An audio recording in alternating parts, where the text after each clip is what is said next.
So we have a lot of people in the audience that are with utilities. They work at regulated utilities, specifically in the United States. Regulated utilities like Berkshire Hathaway's Mid-American, NV Energy, like NextEra, like Duke, Southern Company, a whole host of these regulated utilities that are extremely profitable enterprises, very long thinking in nature, typically have multi-year integrated resource plans out many, many years in advance. What's the role for regulated utilities in this new world? What's a technology that they could maybe grab onto right now that they could start integrating or putting into their resource plans that maybe they haven't thought of? Because one thing I do know is some of the smartest technical people in the world work at these regulated utilities. I'll give a shout out to NextEra, who's our local utility here. I'm in Jupiter, they're in Juno Beach, our town right over. Brilliant people. I've met a lot of folks that work there. And I feel that the intellectual capital at these companies with the size and scope, they certainly have a role to play. So I would love to hear you guys, David and Luke, both weigh in on the role of regulated utilities in this changing world.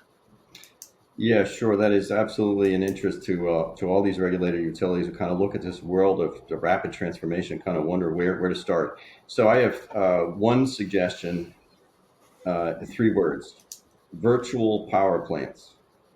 So no matter what technology they are using, whether they're using hydro or geothermal or fossil fuel generation or whatever, one of our clients is a company, it's a software and energy storage company that produces, that basically makes virtual power plants.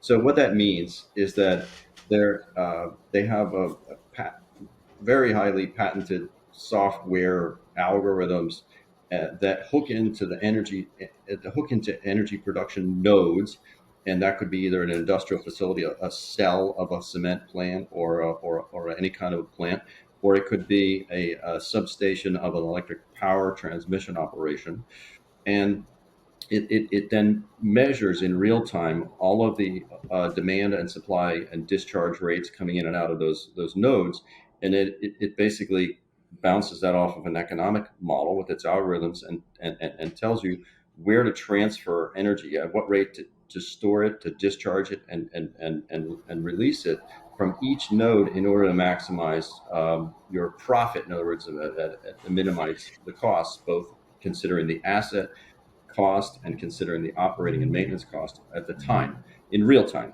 And so almost no matter what kind of power generator, especially for a regulated utility, which you kind of teed up the question for, that you have lots of nodes of electricity power generation. And we're working with one of those companies you just mentioned, the Dukes, the Southerns, those kind of companies, on this virtual power plant technology. I would say that's almost that's pretty much the no-brainer starting point. And then beyond that, of course, there could be just a range and we provide roadmaps actually in the book. So that's one of the things that is useful.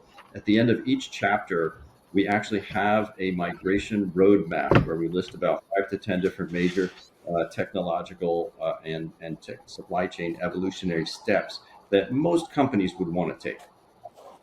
Oh, that's great. Migration roadmap. I know people are looking for that because the complexity is just off the chart. You know, gone are the days of, we build some wind, we build some nuclear, we build some gas, and we have a portfolio. And as long as it's green enough, we're okay. It's just a real changing world.